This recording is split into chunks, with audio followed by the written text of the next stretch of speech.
Hey folks, today we're going to be working on some more advanced bluegrass guitar licks, specifically licks that work over the 5 chord. Now before I get all of the, hey, this isn't bluegrass hate, I'm going to be referencing other genres. So you're going to get a little swing influence and a little bit of country influence in different places. Now all your favorite bluegrass guitar players, I promise, work on other genres and they dabble in them, so maybe you should too. You know, Clarence White played the Tele and, you know, Bill Monroe played a little bit of Telecaster too.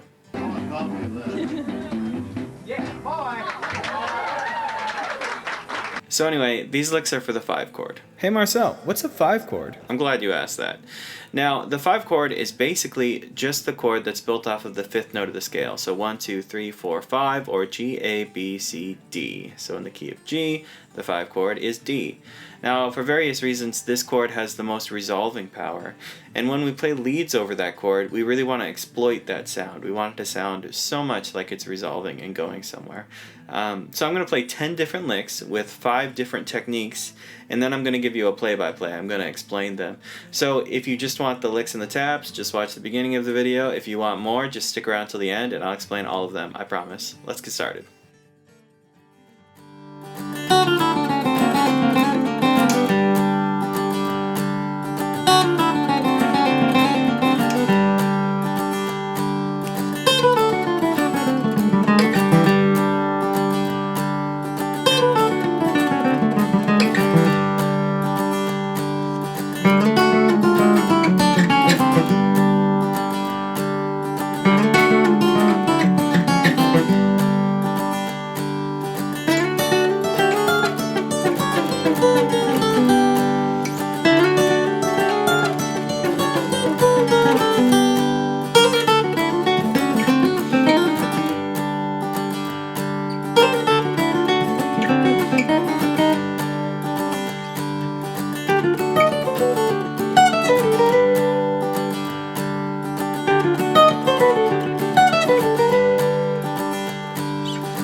So most bluegrass guitar players use that chromatic approach to connect chord tones.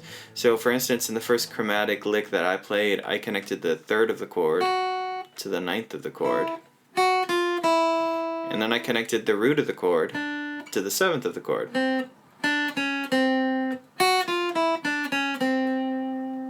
Just like the shapes you know for D and D7. And then I spend the next measure creating tension by repeating notes and using triplets, and when I finally resolve to that G, it feels really good because I've built it up. It sounds like this.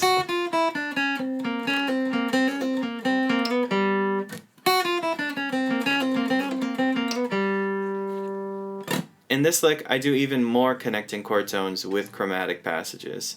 Now, imagine this A-shaped bar chord right here. That's what I'm visualizing in my head when I play this lick. Now first I connect the 7th with the 5th, then the 3rd to the 9th, then the root to the 7th again. And instead of taking the 5th down to the 3rd, I end up doing this yo-yo move. I go down and I go back up. And then I hit my G. That lick all together.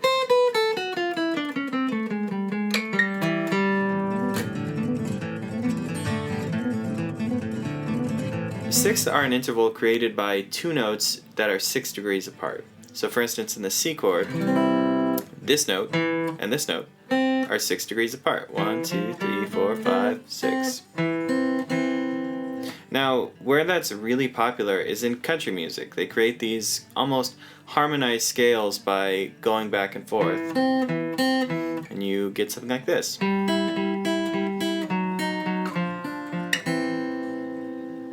So this is exactly what I do when I play my first 6th lick. I'm using some chromatic pieces once again to link them together. So when I start out with my lick, I start on the 3rd and the 5th chord. Then I'm using some connecting pieces right here. Doesn't matter what those are, we don't have to think about it. After that, I'm playing the 9th and the 11th of the chord. This is a really unstable moment. And then I play the root and the 3rd of the chord.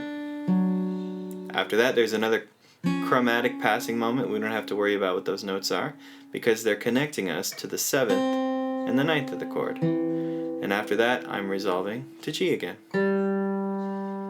Now just now I was playing it with my fingers like this. If you want, you can flat pick it. You can play it without a pick. Or my personal favorite, and the way someone would probably do it on an electric guitar, is using your middle finger and the pick.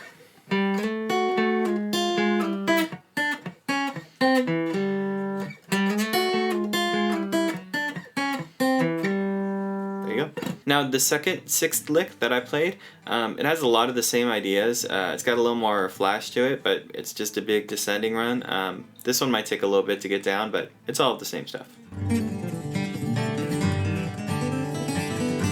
In this section, I'm using the term jazz pretty loosely, but there's a couple things that I lifted from bebop that I think are worth knowing. And the first thing is that there's a lot more rhythmic diversity in this lick. There's triplets, and in that second measure of D7, there's a little bit of syncopation. And even if you just listen to it right now, it's got a little more something to it.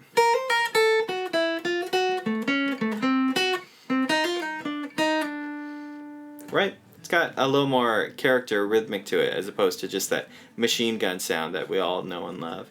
Now, the second thing is that there's a lot of more interesting note choice. So for instance, the first triplet I play, that's the flat 13th and the 7th resolving to the 5th of the chord. And then that second triplet I play, that is the flat 9 and the sharp 9 of D resolving to the 5th of the G chord. Now, if there's one more takeaway that you should get from this, is that I didn't resolve on G when I went to the G chord. I resolved to a different note in the G chord. And if you just fill that with some of those chromatic passing ideas, and I do another 6th in here as well, you really get kind of a nice, pseudo jazz. It's a hip lick. It's nice. Here it is one more time.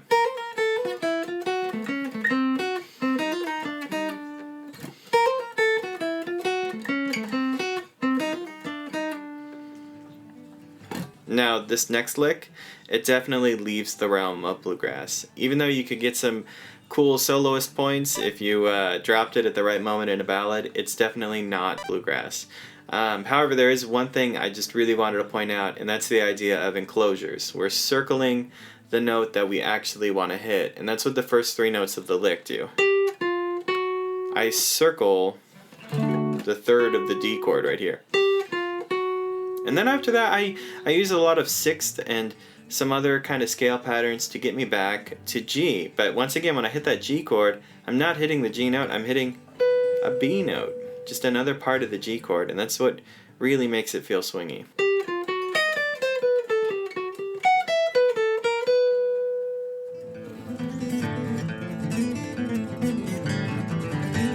Alright, if you want to do bends on an acoustic guitar, you should recognize that it's going to be really hard to do any more than a whole step bend on your high strings, and on your lower strings, a half step bend is basically all you can expect. Right now I have medium strings on my guitar. When I started doing bends, I switched to lights. If you don't want to switch all the way to lights, Diodario does make it's called their bluegrass set of strings. That's got mediums on the 3 low ones and it's got lights on the 3 high ones, and I used those for a while too. But I think after you get your finger strength up, it's nice to switch to mediums. You get more body in your tone. Not talking about tone though. When you start including bends, a good place to start is by bending up to the 3rds of chords, and that's exactly what we're going to do. There's a lot of other ways that you can use bends, but that's the easiest place to start. And this first lick is nice because you get to bend and hold the note that you pick, then pick a note on a higher string, and then release that bend. And it feels really nice. It feels like it's more complicated. Now, when I do this, I use 2 fingers on the string I'm going to bend. Right? Now, I think the way you really get away with this, if you're going to do this in a bluegrass setting, is you have to do it almost like a pedal steel would do it or something. Even though pedal steel isn't a bluegrass instrument, I try to make it feel as robotic as possible. You don't want to bend and use a bunch of vibrato or something. It just doesn't seem country enough. It seems like you're trying to be rock and roll or something, and that's not what we're doing. We're doing these like almost like you'd have like a B bender or a G bender on a Telecaster, that kind of sound. Right. There you go. This next lick is a really good example of bending on the lower strings, and all I can get out of the lower strings, like I said, is a half step. So that's what I do twice. I bend up to the third of the D chord, and then I end up bending up to the third of the G chord. Just know that last bend too, it's hell. Just know that going in. It's going to be really tough to practice, and I hate it. Here we go. Bending up to that third. Right?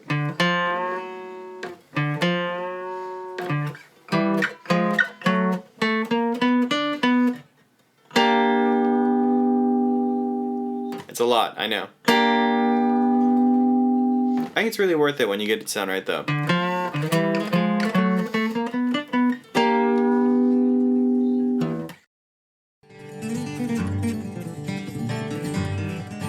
Now, there's not a lot to say about these ascending licks. I'm just trying to get as much mileage as I can out of the fingerboard. I'm passing chord tones. I'm trying to maximize my slides.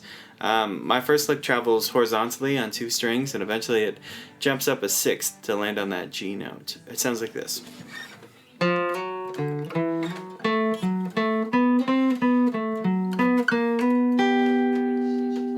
A lot of times when I'm thinking about these travel licks, I'm just thinking about pentatonic shapes, and every once in a while I'm adding chromatic notes in between. You can really see that in this next one because it's basically a D pentatonic shape, and I add some chromaticism right at the beginning. Then after that I use some slides to create tension, but really in my mind I'm thinking pentatonic.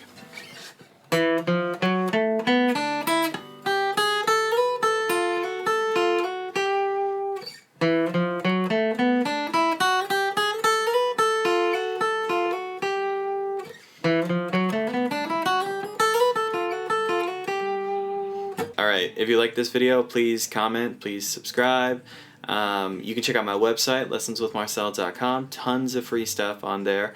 You can also follow me on Facebook and Instagram at Lessons with Marcel, and I think that's it. So I'll see you next time.